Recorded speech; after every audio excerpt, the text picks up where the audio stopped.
Welcome to Varahi astrology. చూడండి, జాతకం చెప్పేటప్పుడు ఎప్పుడు కూడా మొట్టమొదటగా తీసుకునేది మేషరాశి, పంచమంలోకి వచ్చేటప్పటికేమో సింహరాశి, 9కి వచ్చేటప్పటికేమో ఈ ధనుసు రాశిని తీసుకుంటాం. మొట్టమొదటిగా చెప్పాలంటే మేషరాశి అంటే చూడండి, మొట్టమొదటి నక్షత్రం ఏదైతే ఉన్నదో అది కేతు నక్షత్రాలతో మొదలవుతాయి. చూడండి, రాహుకేతులకు ఎప్పుడైనా ఇబ్బంది వచ్చినప్పుడు చాలామంది సర్పదోషాలని లేకపోతే అక్కడికని ఇక్కడికని వెళ్ళి మీరు ఈ దోషాలన్నీ తీసుకుంటూ ఉంటారు. మళ్ళీ ఎవ్రీ టైం ఏదో ఒక ఒక ఈవెంట్ చేసినట్టుకుంటే వెళ్ళిపోతూ ఉంటారు. సంవత్సరం చేసుకుంటే దాని ముందు చాలామందికి రిజల్ట్స్ కొంచెం మందికి ఉంటాయి, కొంచెం మందికి రిజల్ట్స్ ఉండవు. కానీ వినాయకుడిని ఎప్పుడైనా మీరు ట్రై చేసి చూడండి. అంటే 21 మంత్రాలు చదవండి, లేకపోతే వినాయకుడికి సంబంధించిన ఒక 21 రోజులు గుడికి వెళ్ళండి. ఇవన్నీ కూడా వినాయకుడు రిలేటెడ్ ఎప్పుడు కూడా సక్సెస్కి చిహ్నం కింద ఉంటాయి. అలాగే వినాయకుడు ఎప్పుడు కూడా సక్సెస్కి ఇది అవుతుంది అని చెప్పేసి కూడా మనం చెప్పుకుంటాం. విఘ్నాలు లేకుండా ఉంటాడు గట్టి వినాయకుడు అంటే విజయాన్ని ఇవ్వగలుగుతాడు గట్టి. సో ఈ సెప్టెంబర్ మాసంలో ఈ టైంలో 7వ తారీఖున వస్తుంది కాబట్టి జనరలైజ్డ్గా చేసుకోవాల్సిన రెమెడీస్ ఏంటంటే, ఈ జ్యోతిష్యం అంతా కూడా 1వ నక్షత్రం అశ్విని నక్షత్రం, తర్వాత అంటే మొట్టమొదటి రాశిలో కేతు నక్షత్రాలతో మొదలవుతుంది. కేతు అంటే అక్కడ నుంచి మొదలు పెడతాడు, రియలైజేషన్ అని అర్థం అనమాట. రీస్టార్టింగ్ అంటాం కదా లైఫ్ని. సో రాహు అంటే కోరిక అని అర్థం. కోరిక లేకుండా జీవితం అనేది ఉండదు కదా.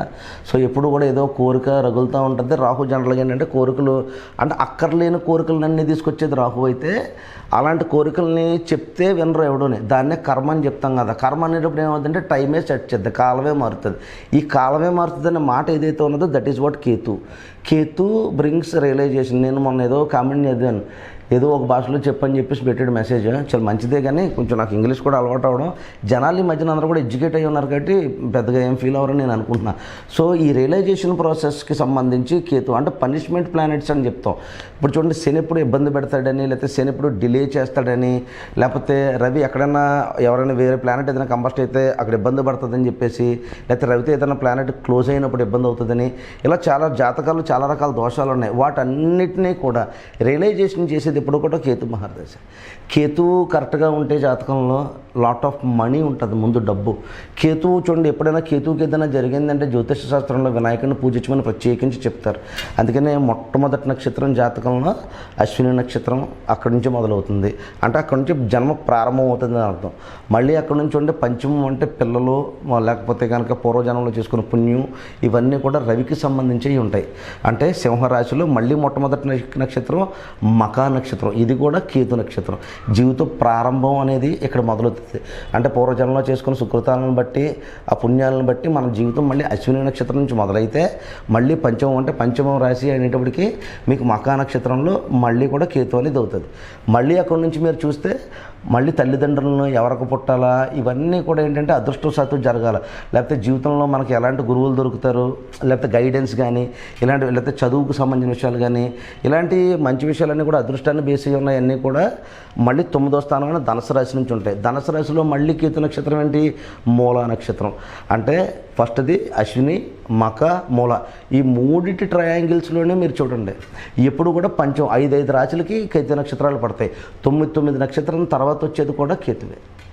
సో చాలా ఇంపాక్ట్ ఉంటుంది. చూడండి, నెంబర్ 9 అని, నెంబర్ 1 అని చాలామంది అలా న్యూమరాలజికల్గా వెళ్తూ ఉంటారు. సో కేతు ఇంపాక్టెడ్ చాలాగా ఉంటుంది. నేను చెప్పేది ఏంటంటే ఈ వీడియో మొత్తానికి కూడా వినాయక చవితికి సంబంధించి ప్రత్యేకించి చూడండి. ఇప్పుడు ఏలినట్స్ అంటే అర్థం ఏంటి, ఏలినట్స్ అంటే మీనరాశి వాళ్ళు ఏం చేస్తారు, అయ్యో ఏలినట్స్ అని ఏదో అయిపోతుంది. అసలు ఏలినట్స్ అంటే ఏమవుతుంది, ఏలినట్స్ అంటే శని యొక్క దృష్టి ఎక్కడ పడుతుంది, తృతీయ దృష్టి వచ్చి మేషం మీద పడుతుంది. అంటే మీనరాశి నుంచి తీసుకుంటే ధన కుటుంబ స్థానాల మీద పడుతుంది. అంటే ఈ ఏలినట్స్ అంతా కూడా ధనం మీద పర్టికులర్గా, అలాగంటే 12వ స్థానంలో ఉన్నాడు కాబట్టి శని మనం అక్కడి నుంచి ఏలినట్స్ అని చెప్పుకుంటాం. 3వ స్థానం మీద పడుతుందంటే మేషంలో పడుతుందని అర్థం. అంటే శని నీచబడే స్థానం ఒకటి, పైగా దాంతోపాటు శని యొక్క రవి ఉచ్చస్థితి పొందే స్థానం అవుతుంది అది. అలాగే దాంతోపాటు అది మేషానికి సంబంధించి మీనరాశి వాళ్ళకి, మీనరాశి వాళ్ళకి చెప్తున్నాను రాశి లగ్నం వాళ్ళకి 2వ స్థానం అవుతుంది, మేషం అవుతుంది. సో అంచేత దాని మీద శని దృష్టి పడినప్పుడు ఏమవుతుంది, శని ఏదన్నా చాలా లేటుగా ఇవ్వడం, ఇబ్బంది కలిగించడం, లేకపోతే ఇబ్బంది పెట్టడం, ఈ రకంగా ఉంటుందన్నమాట. సో అలాగే వృషభానికి కానీ 10వ స్థానంలో ఉన్నాడు. సో ఇలాగ శని ఎక్కడైతే ఉంటాడో అక్కడ పనిష్మెంట్ ప్లేసెస్ అని చెప్తాం. సో అలాంటి ప్లేసెస్ వల్ల ఈ కేతు రిఫ్లెక్షన్స్ అంటే వినాయక చవితికి సంబంధించి మళ్ళీ జీవితాన్ని పునఃప్రారంభం చేసుకోవడానికి కానీ, మళ్ళీ సరైన సక్రమైన మార్గంలో పెట్టుకోవడానికి కానీ ఈ రెమెడీస్, ఇప్పుడు నేను చెప్పబోయే రెమెడీస్ ఏదైతే చేసుకుంటారో అవి చాలా మటుకు ఈ వినాయక చవితికి చేసుకోవడం వల్ల పర్టికులర్గా కొన్ని నక్షత్రాలు, అందులోని మొట్టమొదటిగా మీన రాశి మొత్తంలో ఉన్న నక్షత్రాలు అంటే పూర్వ భాద్రపద కానీ లేదా ఉత్తర భాద్రపద కానీ రేవతి నక్షత్రాలు కానీ, అలాగే అశ్విని నక్షత్రంలో జన్మించిన వాళ్ళు కానీ, మఖా నక్షత్రం మీద కానీ అంటే సింహరాశి వాళ్ళు కానీ, మేషరాశి వాళ్ళు కానీ, అలాగే ధనుసు రాశి వాళ్ళు కానీ లేదా మూలా నక్షత్రం మీద జన్మించిన వాళ్ళు కానీ, వీళ్ళందరూ కూడా ప్రత్యేకించి వినాయకుడిని ఆరాధించడం వల్ల జీవితం ఎప్పుడైనా వెనక్కి తిరిగితే ఒక 5-10 సంవత్సరాలు మళ్ళీ ముందుకు తీసుకురావడానికి అవకాశం ఉంటుంది సుమా విషయం. అలాగే అన్ని రాశుల వాళ్ళు కూడా చేసుకోవచ్చు కాబట్టి వినాయకుడికి సంబంధించి వినాయక చవితి రోజున నార్మల్గా అందరూ చేసే విధి విధానాలు ఉంటాయి. ప్రత్యేకించి అలా కాకుండా ప్రత్యేకించి వినాయకుడికి ఈ 9 రోజులు కూడా నైవేద్యాన్ని ఇవ్వడం అంటే ఏదో వినాయక చవితి వచ్చింది ఆ రోజున ఏవో పళ్ళు పూలు తెచ్చేసి అవి ఇవి కట్టేసి హడావడి చేసేసి టీవీల్లో వినేసి 4 డ్యాన్సులు వేసేసి పాటలు పెట్టి ఇదే వినాయక చవితి అనుకునే కన్నా అక్కడ ఈ 9 నవరాత్రులు ఉంటాయి కాబట్టి దీనికి సంబంధించి 9 రోజులు కూడా అన్నదాన కార్యక్రమం చేయండి. ప్రత్యేకించి ఎవరు చేయాలో మీనరాశి వాళ్ళు. మీనరాశి ఏం చేతంటే దానం ధర్మం చేసేది మీనమే. అలాగే ధనసు కూడా అదృష్టాన్ని తీసుకొస్తుంది లేదా ఐశ్వర్య ప్రదాతం కూడా ఇచ్చేది కూడా ఈ ధనుసు రాశే.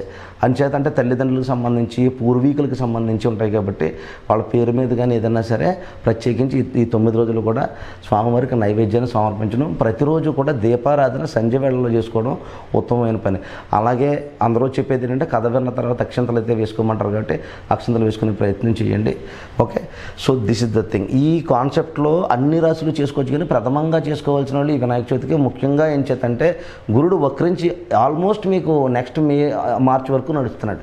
అందులో ఏలినాడ్స్ ఎంతో కొన్ని ఇబ్బంది పడుతున్నాయి. అలాగే అష్టమ శనిలో కర్కాటక రాశి వాళ్ళు కూడా అష్టమ శని ప్రభావం ఉంటుంది. సో ఇలా అన్ని రాశుల వాళ్ళకి కూడా నేను చెప్పిన రెమెడీ ఏంటంటే ఈ 9 రోజులు కూడా నైవేద్యాన్ని కనుక మీరు ప్రతిరోజు కూడా సంధ్య వేళలో ఇవ్వగలిగితే, అలాగే కనుక స్వామివారికి హారత కానీ లేదా దీపం కానీ పెట్టి ప్రతిరోజు అక్షంతలు వేయించుకోవడం చాలా చాలా శ్రేయోదాయకం. తల్లిదండ్రులు పాదాలకు నమస్కరించవలసిన వాళ్ళు ఎవరంటే మీనరాశి వాళ్ళందరూ కూడా తల్లిదండ్రులు పాదాలకు నమస్కారం చేసుకుని తల్లిదండ్రులు ఉంటే కనుక తల్లిదండ్రులకు పాదాలకు నమస్కారం చేసుకుని అక్షంతలు వేయించుకొని ఈ 9 రోజులు కూడా ఇచ్చేయడం చాలా మంచిది. ధనుసు రాశి వాళ్ళు ఎవరైనా ఉంటే కనుక ఈ గురువులకు సంబంధించి ఎవరైనా ఉంటే ఎవరైనా గురువులు కానీ పెద్దవారు కానీ ఎవరైనా ఉంటే లేకపోతే మీ గడపలను నమ్ముకున్న పౌరోహిత్యం చేసే వాళ్ళు ఎవరైనా ఉంటే వాళ్ళకి కానీ నమస్కారం చేసుకుని వాళ్ళకి ఏదైనా కానుక కానీ ఏదైనా ఇచ్చే ప్రయత్నం చేయండి ప్రత్యేకించి. అలాగే అశ్విని నక్షత్రం మార్స్కి సంబంధించి ఇదంతా కూడా అగ్రెసివ్ నేచర్స్తో ఉంటుంది కాబట్టి ఈ పర్టికులర్ అయిన టైంలో ఎవరైనా అశ్విని నక్షత్రానికి సంబంధించి కానీ అంటే రవి ఉచ్చస్థితి పొందే నక్షత్రం కాబట్టి ఈ నవరాత్రుల్లో ఏదో ఒక రోజున మెడికల్ రిలేటెడ్ అంటే హాస్పిటల్స్లో ఉన్న వాళ్ళకి ఎవరికైనా సరే అన్నదానం చేసే ప్రయత్నం చేయండి. వృషభ రాశికి సంబంధించిన వాళ్ళు ఎవరైనా ఉంటే మీ చుట్టుపక్కల ఎవరైనా ఫార్మర్స్ కానీ రైతులు కానీ ఎవరైనా ఉన్నారనుకో ఇబ్బంది పడేవాళ్ళు వృషభానికి సంబంధించి ఇదంతా అగ్రికల్చర్ రిలేటెడ్. వృషభం అంటే అగ్రికల్చర్ అని అర్థం. ఓకే, అంటే ఇదంతా ఆక్స్ రిలేటెడ్, ఈ ఎద్దు కూడా సింబల్గా ఉంటుంది కాబట్టి దానికి సంబంధించి ఈ రెమెడీ చేయండి. అన్నదానమే చేయండి. ప్రతి రాశి వాళ్ళు చేసేది అన్నదానమే, కానీ వీళ్ళు ప్రత్యేకంగా రైతులకు చేసే ప్రయత్నం చేయండి.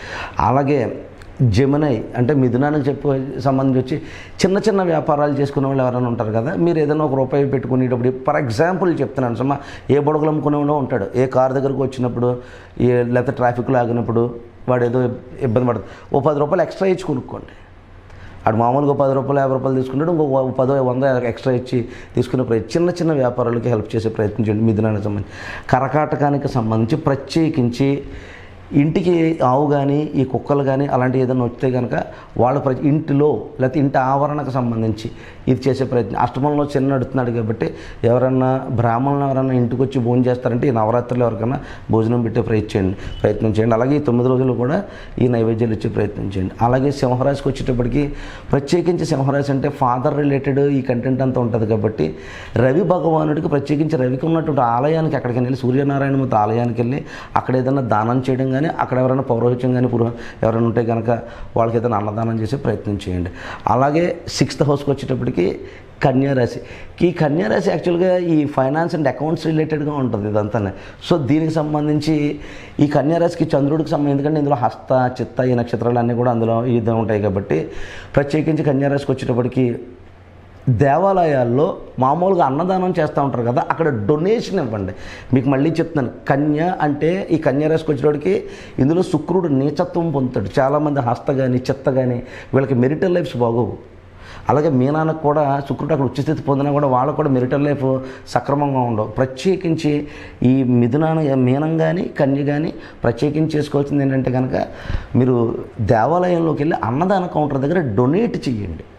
ఒక 108 ఇలా ఒక లెక్క వచ్చేటట్టుగా, లేకపోతే 21 11 అలా మీకు ఎంత కుదిరితే అంత డొనేట్ చేయండి. అది మీరు వేలలో చేసుకుంటారు, రూపాయల్లో చేసుకుంటారు అనేది మీ మనసే ఆన్సర్ చేస్తుంది కాబట్టి మీకు తోచినంత చేయండి. ఇకపోతే ఈ తులాకు వచ్చేటప్పటికి తులారాశి అంతా ఎలా ఉండదంటే ఫాదర్ డెబిలిటేషను, మామయ్యల దగ్గర పెరగడం, ఈ కైండ్ ఆఫ్ కాన్సెప్ట్లో ఉంటుంది. లేకపోతే ఇప్పుడు ప్రజెంట్ ఎడ్యుకేషన్ అంతా కూడా ఇప్పుడు ఆల్రెడీ గురుడు వృషభానికి వచ్చాడు కాబట్టి గవర్నమెంట్ జాబ్ లేట్ అవ్వడం కానీ, లేకపోతే ఎక్కడైనా రెస్పెక్ట్ కొంచెం ఇబ్బంది అవ్వడం కానీ, లేకపోతే రెస్పెక్ట్ పోవడం కానీ, అంటే కొంచెం జీవితం అటు ఇటు గాడి తప్పుతా లేకపోతే ఎటు సైడ్ వెళ్తుందో తెలియకుండా ఈ కైండ్ ఆఫ్ వేవ్లో ఉంటుంది. ఎందుకంటే గురుడు వక్రించి నడబోతున్నాడు రేపు అక్టోబర్ 24 దగ్గర నుంచి. తులారాశి వాళ్ళు చేసుకోవాల్సిన రెమెడీ ఏంటంటే కనుక తులారాశికి సంబంధించి రవి నేర్చబడి ఉంటాడు కాబట్టి వీళ్ళు కూడా గోధుమలు అవి దానం చేసుకునే ప్రయత్నం ఏదైనా చేసేలాగైతే ఈ నవరాత్రుల్లో ఎక్కడైనా గోధుమ దానం చేయండి. ప్రత్యేకించి ఈ తులారాశికి సంబంధించి చెప్తున్నాను. ఇది బ్యాలెన్స్డ్ సైన్.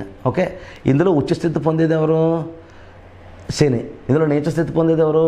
రవి. అంటే తండ్రి కొడుకులకు సంబంధించిన బ్యాలెన్స్డ్ సైన్ ఇది. అందులోని కాలపురుష చక్రరీత్యా సప్తమ స్థానం శుక్రుడి యొక్క స్వక్షేత్రం అవుతుంది కాబట్టి, అంటే శుక్రుడి యొక్క ఇల్లు అవుతుంది కాబట్టి సప్తమ స్థానం బ్యాలెన్సింగ్గా ఉంటే కనుక, అంటే ఇక్కడ గోధుమలు దానం చేయడం ఇది చాలా ప్రాముఖ్యం. అలాగే లేదా గోధుమలతో తయారు చేసిన ఏదన్నా ప్రసాదాలని ప్రత్యేకించి నవరాత్రుల్లో వినాయకుడికి కనుక ఇచ్చి మీరు అనుకున్నటువంటి సంకల్పం ఏదైనా చెప్పుకున్నా కూడా ఇది బ్రహ్మాండంగా పనిచేస్తుంది. ఇకపోతే చంద్రుడు నీచబడే స్థానం ఏది? ఈ అనురాధ నక్షత్రం మీద చంద్రుడు నేర్చబడతాడు కాబట్టి వృశ్చికానికి సంబంధించి, వృశ్చిక రాశి కాబట్టి వృశ్చికానికి సంబంధించి ఇక్కడ చంద్రుడు నేర్చబడతాడు. చంద్రుడు అంటే వెల్త్ రిలేటెడ్, మైండ్ రిలేటెడ్, మనస్కారకుడు. క్షణంలో మనసు మార్చేసి చూడండి, ఎప్పుడైనా మనం చాలా తప్పులు మనసుని కంట్రోల్ చేసుకోలేక చేస్తుంటాం. అంటే ప్రశాంతత నేను చాలామందికి డబ్బు ఉండొచ్చు, లేకపోతే ఏదో ఉండొచ్చు, మనశ్శాంతినిచ్చేది చంద్రుడే. సో ప్రత్యేకించి ఈ నవరాత్రుల్లో వినాయకుడితో పాటు అష్టలక్ష్మి ఆలయాలు ఏదైనా ఉంటే కనుక ప్రత్యేకించి అక్కడ చక్కెర పొంగలి ఏదన్నా నైవేద్యం కింద ఇచ్చే ప్రయత్నం చేయండి. ఈ విషయాన్ని గమనించండి. అలాగకపోతే ఇంకా ధనుసు రాశికి వచ్చినప్పుడు ఈ ధనుసు రాశి అంతా కూడా మూలా నక్షత్రం, అమ్మవారికి సంబంధించి పూర్వాషాఢ నక్షత్రం, శుక్ర నక్షత్రానికి సంబంధించి ఈ రోజులంతా జనరల్గా ఈ సాగిటేరియస్ అంటే ధనుసు రాశి అంటే వీళ్ళు నార్మల్గానే దానాలు ధర్మాలు ఎక్కువగా చేస్తూ ఉంటారు.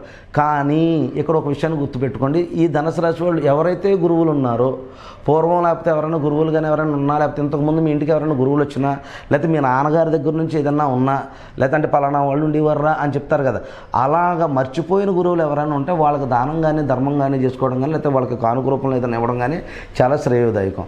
ఇకపోతే కుజుడు ఉచ్చస్థితి పొందేది, గురుడు నీచపడేది మకర రాశి. సో మకర రాశికి వచ్చేటప్పటికి ఏమవుతుందంటే, మకరానికి జనరల్గా కెరియర్ ప్రాబ్లమ్స్ డిలేడ్గా ఉండడం, లేకపోతే ఒక దగ్గర ఎక్కువగా పనిచేసినప్పటికీ కూడా కరెక్ట్గా ఉద్యోగం మానే సందర్భానికి వచ్చినప్పటికి కీర్తి ప్రతిష్టల్లో ఇబ్బంది పడడం, రెస్పెక్ట్ ఇబ్బంది అవ్వడం, లేకపోతే సమయానికి జీతం అందుకోవడంలో ఇబ్బంది అవ్వడం, లేకపోతే వచ్చిన జీతం పూర్తిగా సరిపోకపోవడం, అంటే మిడిమిడిగా ఉంటుందన్నమాట మకర రాశికి సంబంధించి. అందులో నేను ఇప్పుడు ఈ మాట అన్నాను కదని చెప్పేసి ఇప్పుడు పవన్ కళ్యాణ్ గారు ఇందులో ఉత్తరాషాఢ నక్షత్రానికి సంబంధించి ఉంటారు సుమా, అది కూడా ఈ రాశిలోనే ఉంటుంది.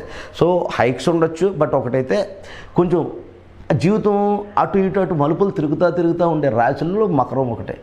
మనసు ఎప్పుడు కూడా, ఎందుకంటే శని యొక్క ఇల్లు ఇది, ఇందులో ఈ చంద్రుడు ఏ నక్షత్రం ఏదైతే ఉంటాడో అది అవుతుంది, ఆ యొక్క రాశి అవుతుంది కాబట్టి ప్రత్యేకించి ఈ మకరానికి వచ్చేటప్పటికి చేసుకోవాల్సిన నియమం ఏంటంటే కనుక ఇది మళ్ళీ కర్కాటకాన్ని వస్తుంది. ఎవరన్నా మీ పాత గురువులు ఎవరైనా ఉన్నారనుకోండి, అంటే స్కూల్ టీచర్స్ అని ఇలా అంటారు కదా, ఏదో గెట్ టుగెదర్ పార్టీలు పెడతారు, గెట్ టుగెదర్లు అక్కర్లేదు. మీకు మనసులో ఎవరైనా ఉండి, మీ అమ్మగారు కానీ ఎవరైనా ట్యూషన్ చెప్పిన టీచర్లు ఎవరైనా కొంచెం వృద్ధులు ఎవరైనా ఉంటే అలాంటి వాళ్ళకి ప్రత్యేకించి ఈ నవరాత్రుల్లో ఏదైనా అన్నదానం కానీ వస్త్రదానానికి సంబంధించి కానీ ఏదైనా ఇచ్చే ప్రయత్నం అయితే చేయండి. ఇకపోతే కుంభానికి వెళ్దాం. కుంభం కూడా శని యొక్క స్వక్షేత్రం అయినప్పటికీ కూడా ఇందులో కూడా ఏంటి, శతభిష నక్షత్రాలు, ధనిష్ట కొంచెం, లేకపోతే పూర్వభద్ర కొంచెం ఈ ఉంటాయి. సో ఈ సైన్కి వచ్చినప్పుడు ఎప్పుడు కూడా ఇది మళ్ళీ మీకు సింహరాశిని అక్కడి నుంచి సప్తమ దృష్టితో చూస్తూ ఉంటాడు అనమాట. మళ్ళీ రవి యొక్క సైన్ని ఇండికేట్ అవుతుంది. సో ఇక్కడ ఈ కుంభరాశికి సంబంధించి ప్రత్యేకించి దానం చేసుకోవాలనుకుంటే రాహువుకు సంబంధించిన ఈ గులాబ్ జామ్ కానీ లేదా రసగుల్లా కానీ స్వీట్ కంటెంట్ ఉన్నవి అని అర్థం సుమా.